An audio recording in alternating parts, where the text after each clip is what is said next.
Te doy la bienvenida a nuestro Power Sport del día de hoy. Estoy en Villa Carlos Paz. Hemos venido a hacer un montón de notas. Entre ellas, mira por favor.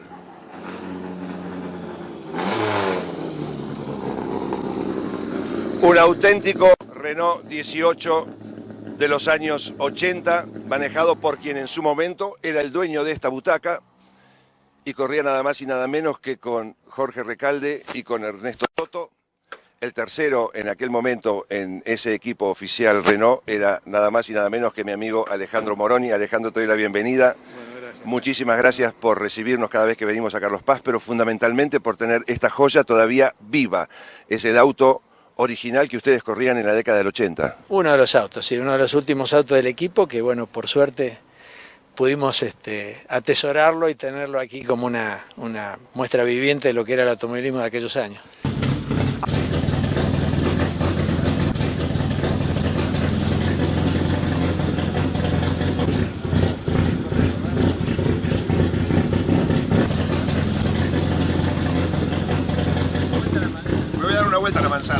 Para mis amigos que soy el Dr. Brown, les cuento que vamos a hacer un viaje de Volviendo al Futuro con mi amigo Alejandro Moroni. Me voy a dar un gustazo de andar en un auténtico Renault 18 que se fabricó en la década del 80 para correr en el Campeonato Argentino de Rally y también en el Campeonato Mundial de Rally con el equipo que eran Recalde, Soto y yo. Recalde, Soto y Moroni. O sea, él tuvo la suerte de jugar en el Barcelona con Maradona y con Messi. Y eras el pendejo del equipo. Sí, bueno, en ese momento sí. La cuestión es que este es un auto específicamente fabricado para correr. En la fábrica el casco se hizo para correr, el de él, el del Recalde y por supuesto el de Soto también. Con mecánica Berta y con... Lo van a escuchar, ya lo escuchás y se te pone la piel de gallina. Tengo la suerte que nos vamos a ir a dar una vuelta con Ale. En enseguida venimos.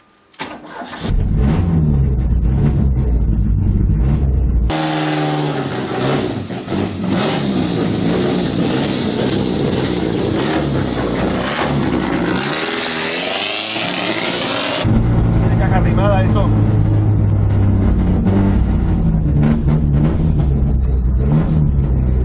Eso es bomba de nafta. Poca nafta,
permite hacerlo muy elástico. El motor tira 7000 vueltas, pero la curva de potencia la tiene en un segmento muy corto, justo donde le puedes sacar el jugo con la caja. Entonces realmente en la montaña, porque acá hay asfalto, en la montaña con el patinamiento es donde más rendimiento le sacas. Espectacular cómo suena, como la caja cortita, divino.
¿Te lo dejaron manejar? No te puedo contar, para mí estuve en Disney hoy. Sí, lo tengo que correr porque ahí viene uno. Sí, por eso te decía que... Sí, la silencio se pone dura,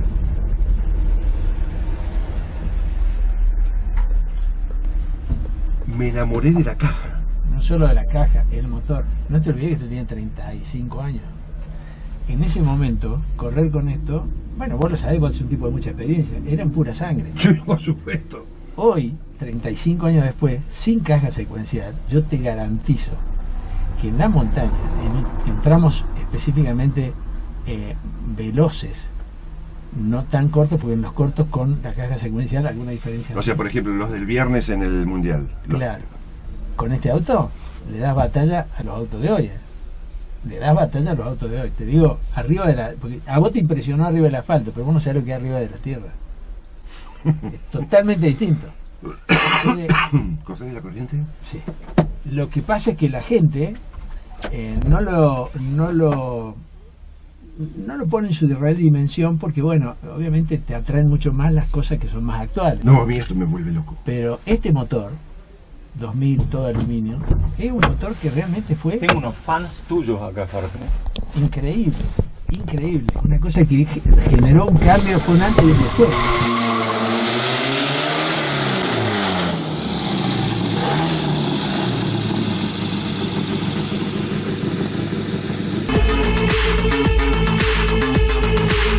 El auto está tal cual corría, es decir, tiene el motor que hizo Oreste, tiene el casco que se hizo en la fábrica especialmente. Contanos un poco de lo que era este auto, el que vos tenés todavía, pero también el que corrían el Caballo de Lona y Ernesto. Y este es un auto de las últimas evoluciones que tuvimos. Nosotros empezamos a probar el Renault 18 en el año 81, en el 80, y ya deportivamente participando del Campeonato Argentino del 81 en adelante.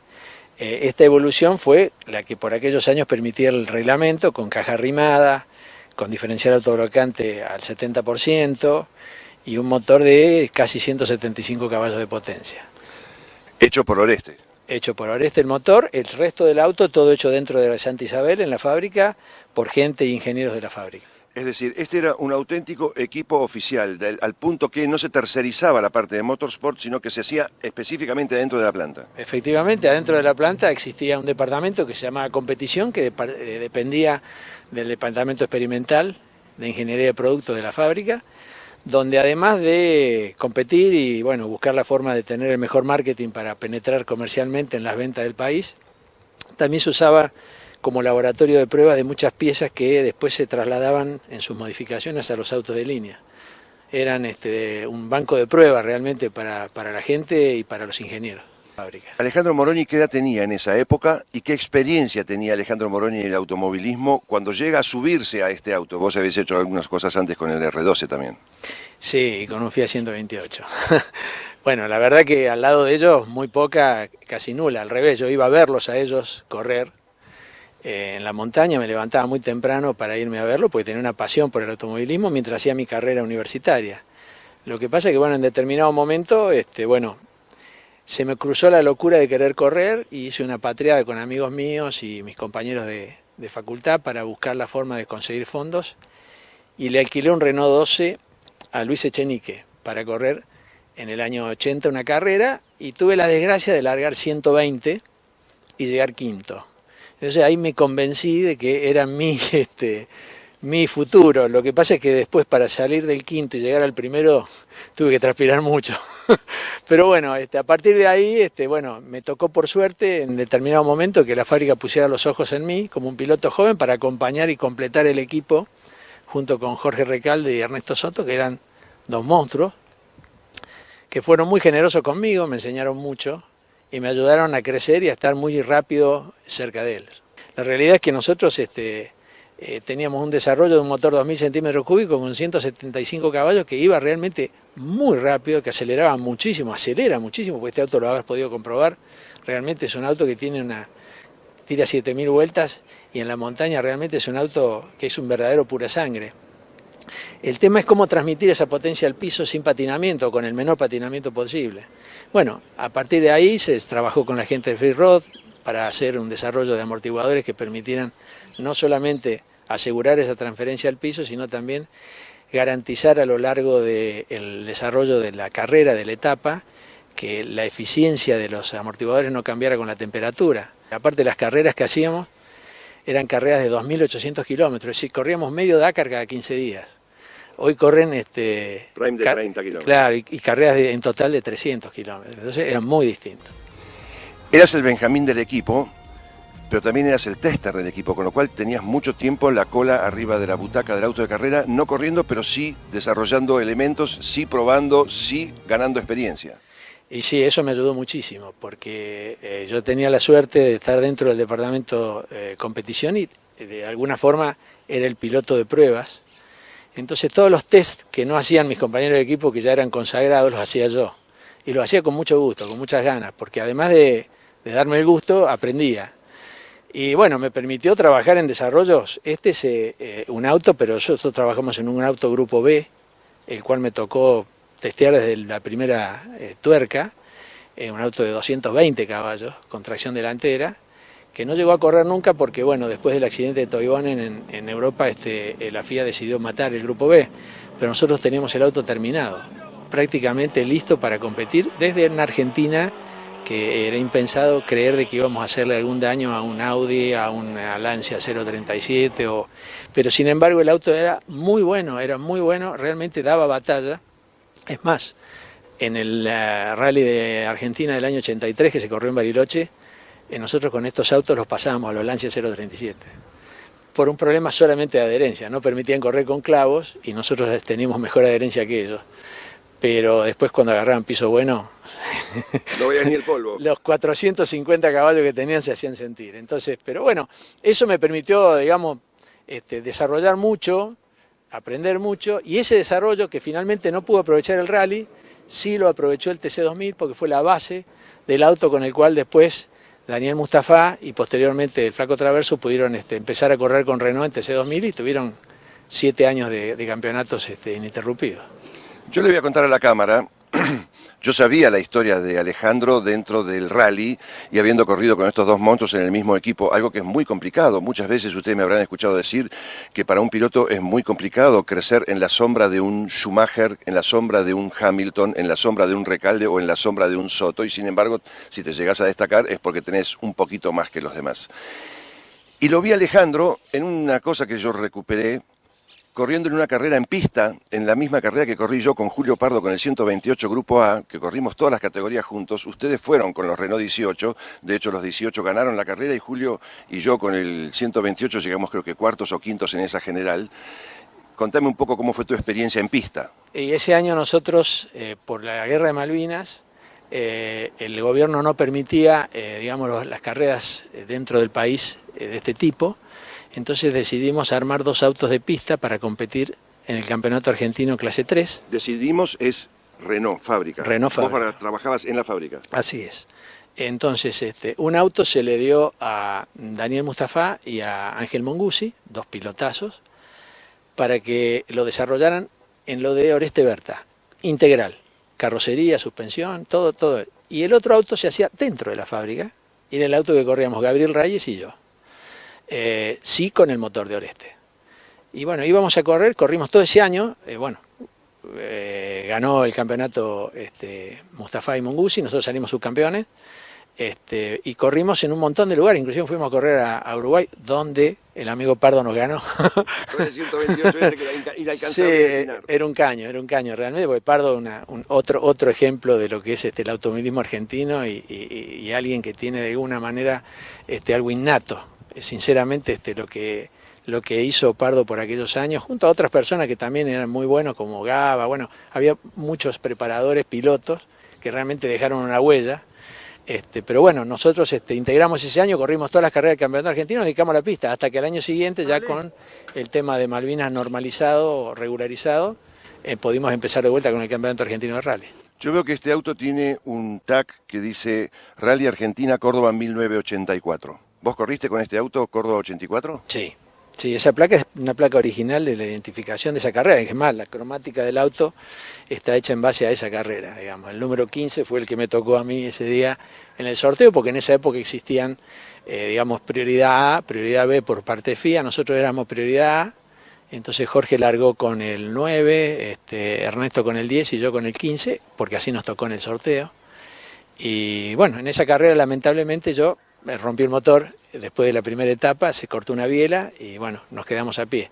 Pero fue una de tantas que bueno, son épicas y este auto ha marcado huella en todo el campeonato y sobre todo en los mundiales. Por eso la gente hoy cuando lo ve, todavía a pesar de que han pasado más de 35 años, se le cae un lagrimón porque dicen, si habré estado parado al lado de la ruta viéndolos pasar, realmente emocionante.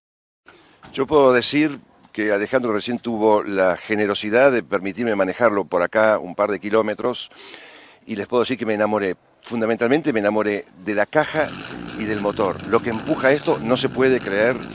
Me imagino esto en el año 84, con estas gomas que no eran gomas específicas para correr, tratando de llevarlo rápido en la tierra. ¿Cómo era ser compañero de equipo de Soto y de Recalde?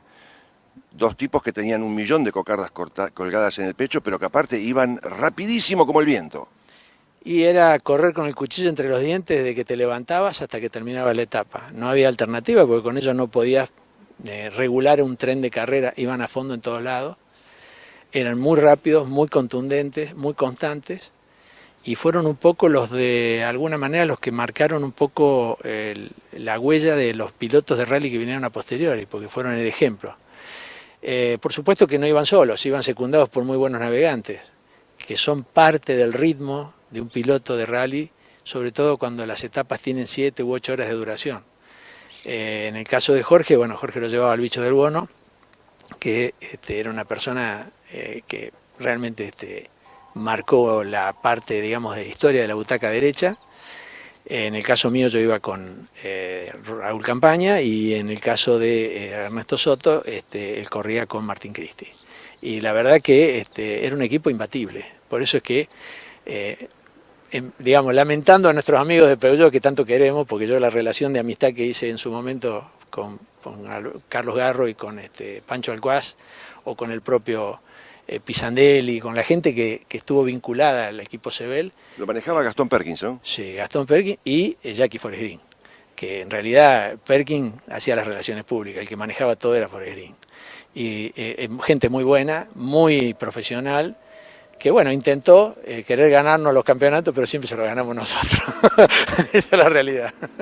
¿Cuándo llega el momento en que Alejandro Moroni dice, bueno, hasta acá llegué, me voy a dedicar a mi familia, me voy a dedicar a mi hotel aquí en Carlos Paz, me voy a dedicar a mis negocios particulares, yo tengo que seguir con mi vida y el automovilismo no va a ser mi profesión de acá a futuro?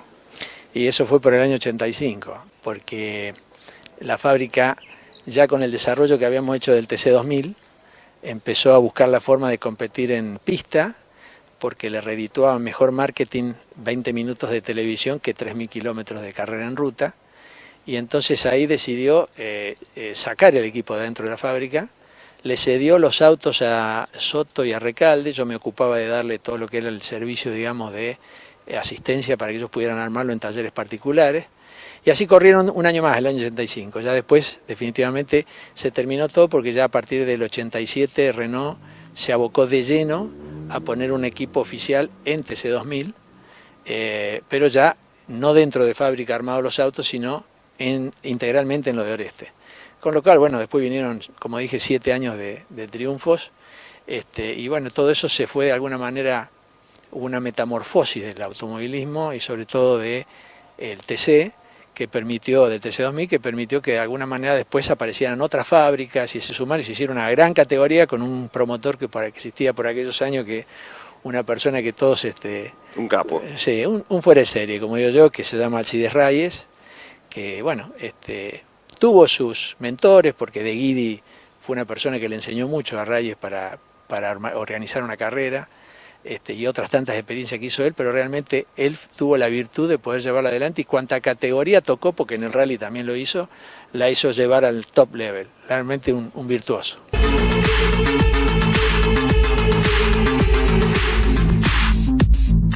Vamos a seguir hablando con Alejandro Moroni respecto de esta joya, que parece un auto de calle, pero te garantizo que de auto de calle lo único que tiene es la forma, todo lo resto es un pura sangre de carrera, con lo cual, Ale, te voy a pedir que nos empieces a contar y a explicar un poco qué es lo que tiene este auto. ¿De diferencia con un auto de la calle? No, contame, por ejemplo, los protectores de los faros Bueno, adicionales, y después vamos a la parte mecánica. Nosotros corríamos carreras de larga distancia, y algunas se arrancaban a las 6 y media de la mañana y terminaban a las 5 de la tarde, y algunas a las 7 de la tarde, depende de los enlaces que hubiese. Entonces había mucha parte de la carrera que se hacía con luz artificial. Entonces, ¿qué hacíamos? Primero tenía ese protector que ves como grilla metálica cromada, que tenía la particularidad de que tiene, digamos, la posibilidad de sacarle los protectores que están sobre los faros. Después se volvían a colocar porque no había forma en ese momento de obturarlos que no sea esta. Y se ponía esta grilla de luces que son CIVIE Super Oscar y Oscar, que son faros de profundidad y panorámicos, que por supuesto te obligaban a cambiar el alternador porque la carga de energía que solicitan estos faros realmente es muy importante. Entonces, bueno, y ese es de quita y pone, es una situación que se ponía y después se sacaba y se volvía a colocar en el momento que hacía falta, digamos.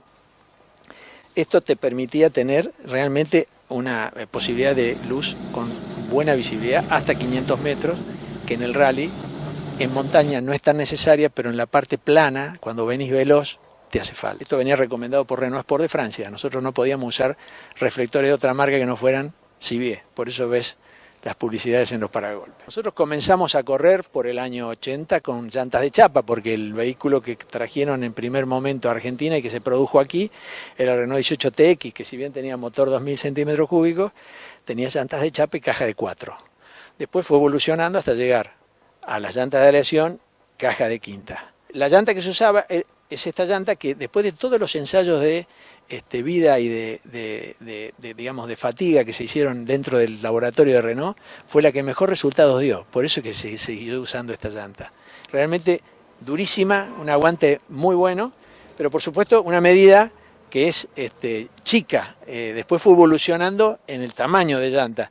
De 13 pasó a 14, de 14 a 15, y ahí se terminó la evolución del Renault 18.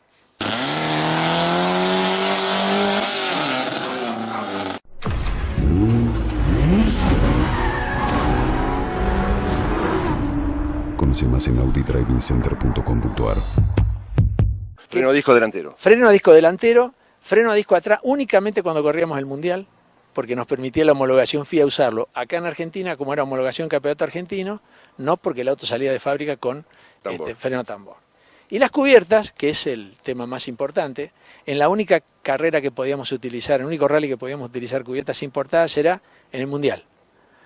Fuera del Mundial, el reglamento era específico, tenía que ser cubiertas de serie. Así que corríamos con cubiertas de calle, las mismas que usabas vos o tu señora para ir a hacer las compras.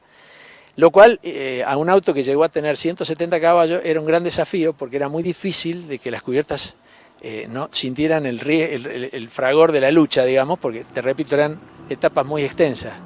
Así que había que reemplazarlas seguido. Bueno, de hecho vos me contaste hace un rato que cuando venían ustedes tres, Recalde, Soto y vos, pegando la punta, ganaba el que menos gomas rompía. Así es. El parámetro por aquellos años era no romper cubierta. Lo que pasa es que había que andar muy rápido con ello, y entonces siempre alguno rompía alguna cubierta. Era imposible de que eso no sucediera. De todas maneras, aún cambiando cubiertas, el plus que nos daba correr con una mecánica como la que nos hacía Oreste nos permitía, en algunos casos, en todo caso, caer al tercer puesto, pero no más de eso. La jaula es particular porque, primero, en esos años, la jaula debía ser abulonada. No es como hoy, que la jaula va soldada y es parte estructural del auto. En esos momentos te obligaban a que fuera abulonada, con lo cual se hacía un desarrollo que muchas veces lo hemos hecho en Buenos Aires y otras veces los hemos partido de una plantilla que se hacía dentro de la fábrica y después se sacaba un proveedor a hacer afuera, porque era un trabajo tedioso, con un caño estructural que tenía que tener muy buena resistencia, pero le daba una rigidez torsional a la carrocería que permitía que en el rally no hubiese ningún tipo de inconveniente. Pero aún ya con lo que se había logrado en esta situación, el auto realmente era imposible que se doblara o se partiera en algún salto, ni se marcaba directamente. De cualquier manera, estamos hablando hace casi 40 años atrás, las exigencias de la FIA no eran las exigencias que tiene hoy en cuanto a seguridad. Totalmente. Esto desde el accidente de Toy Bonen para acá, las exigencias de la FIA empezaron a hacerse muy rigurosas y con justificación, porque realmente los coches cada vez tenían más potencia, cada vez iban más rápido, los accidentes eran muy complicados. Butacas. Nosotros corríamos con butacas que en ese momento se hacían dentro de la fábrica, eran de alambre con poliuretano y tapizadas. Renault en la línea decía, estas 3 carrocerías van a ser para correr y las hacía distintas a la carrocería de calle. Por ejemplo, no le ponían el undersill y esas cosas y las reforzaban en algunos otros lugares, o era una carrocería que te podría haber tocado vos para correr o a mí que la compraba en un concesionario. Bueno, en teoría, total ya prescribió esto. Eso pasaron muchos años. En teoría tenía que ser una carrocería de fábrica. Lo que pasa es que nosotros a estas carrocerías las hacíamos más livianas, por aquellos años con chapa de menos espesor, pero sí poníamos una chapa de mayor espesor o doble chapa en los lugares específicos donde sabíamos que podíamos tener conflictos de rotura. Si vos ves el piso de este auto, vas a ver que está todo punteado, porque tiene un doble piso, porque era fundamental, porque el auto iba tan rápido que en muchos lugares hacía esquí y golpeaba y rompía, y bueno, y eso generaba muchos conflictos dentro de la carrocería porque te entraba polvo, entonces había que buscar la forma de blindarlo. Nosotros aquí, ¿qué tenemos? Debajo del motor, un trineo con un chapón de duraluminio de 9 milímetros que realmente permitía que uno pudiera encontrarse con la piedra más importante y no tener conflictos graves. Aunque a veces el conflicto no lo generaba la piedra, sino lo generaba el motor que se bajaba porque está montado sobre montantes de goma y bueno, eso por ahí traía problemas. Pero bueno, era la única forma de poder ir rápido en todos lados y tratar de que la naturaleza no le jugara en contra. En este caso tiene el tanque chico, que es el original con las bombas eléctricas, para que en las carreras cortas nosotros usamos este. Ahora en las largas se sacaba ese tanque y se ponía uno de aluminio, que es el doble de grande, que llegaba hasta esta zona. Sí, mitad del baúl. Con carga rápida, y entonces eso permitía balancear mejor el peso de la carrocería, porque este auto tiene ya de por sí el 63% del peso en el tren delantero y el resto en el tren trasero. Fíjate en los pasarruedas internos y vas a ver todo el picoteo. Bueno, todo eso que está ahí son refuerzos. Es una segunda máscara sobre lo que es la forma original de la carrocería. De esa misma manera, así como están los pasarruedas, estaban también los pisos, sobre todo en la parte del torpedo, que es donde más sufre. Entonces, todo eso ayudaba a tener un auto realmente... Un tanque de guerra. Por aquellos años blindado, como para poder encarar carreras, como te dije, de 2.800, 3.000 kilómetros de recorrido, 4 etapas y realmente largar y llegar con el auto entero. Para mí fue muy vertiginoso. Yo en 5 años pasé de no solamente estar, compitiendo, sino que además trabajando de par a par con gente que quizás a lo mejor me hubiese costado muchísimo a lo mejor llegar a tener acceso. Tuve la experiencia de ir a Francia, de estar en Renault Sport en Francia, intercambiar con Ragnotí en ese momento muchas experiencias. Ragnotí era un piloto mítico para la marca, que hizo muchísimas experiencias, pero nunca la pudo hacer arriba de un Renault 18. Y entonces él aprendía de nosotros. Realmente fue un momento de la vida soñado, que duró, bueno, hasta que yo mismo me propuse de un día cortarlo, pero la verdad fueron años muy intensos. Y muy felices. Sí, sí, totalmente. Ale, yo quiero agradecerte por mostrarnos esta joya que tenemos acá, por recibirnos cada vez que venimos a Carlos Paz, por la generosidad de tener este auto todavía en orden de marcha y como vos mismo dijiste, si voy a correr hoy una carrera, les peleo adelante. En definitiva, muchísimas gracias por lo que hemos vivido en estos días en Carlos Paz y cada vez que venimos por acá. No, Tomás, no tenés que agradecer nada. Para nosotros y para mí, para mi familia es un gusto recibirte siempre.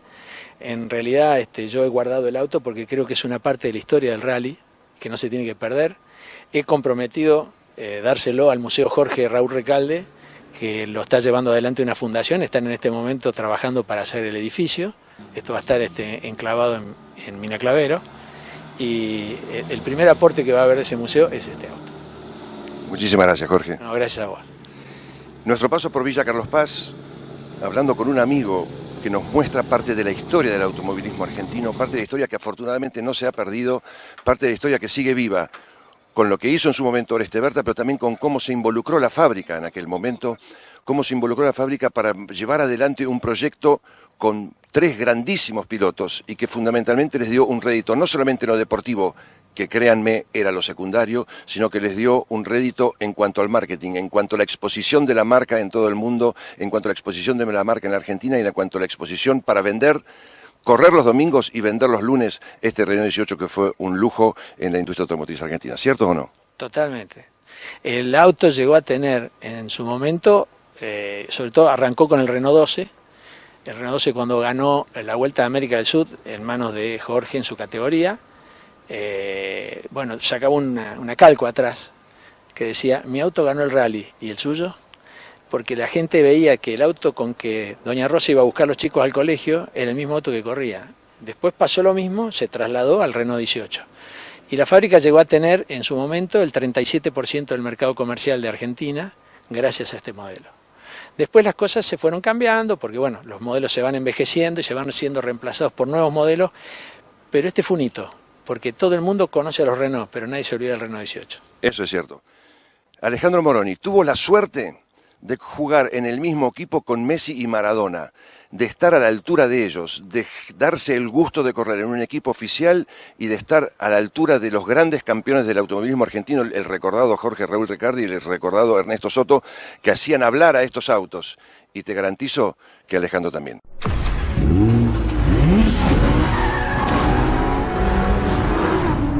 Conoce más en audidrivingcenter.com.ar. Ale, simplemente me queda agradecerte, mostrar algunas cosas más, como las bombas de nafta eléctrica, como el equipo Motorola de radio que tenían adentro del auto y algunos detalles más, pero en definitiva quiero agradecerte por la generosidad de mostrarnos el auto y de haber compartido con nosotros este momento en Power. Yo no tenés que agradecerme nada, para mí es un gusto poder contar parte de esta historia, sobre todo a la gente que a lo mejor hay muchas jóvenes que están viendo el programa que no han visto esto. Pero realmente hay cosas que hay para destacar. Este auto nació con 103 caballos de potencia y llegó a correr con 175 y llegó en el desarrollo a 220 con el trabajo que hizo Oreste. Realmente no hay muchos casos donde uno pueda llevar con tan poco desarrollo periférico la potencia a un salto de calidad como el que se logró con este auto. Para cerrar, trabajar en Renault todos esos años en la parte experimental para vos fue una escuela que no hubieras podido pagar en ningún otro lado. No, por supuesto, para mí fue el sueño del pibe, digamos, una cuestión que yo no la podía creer. Para mí fue muy vertiginoso. Yo en 5 años pasé de no solamente estar, digamos, compitiendo, sino que además trabajando de par a par con gente que quizás a lo mejor me hubiese costado muchísimo a lo mejor llegar a tener acceso.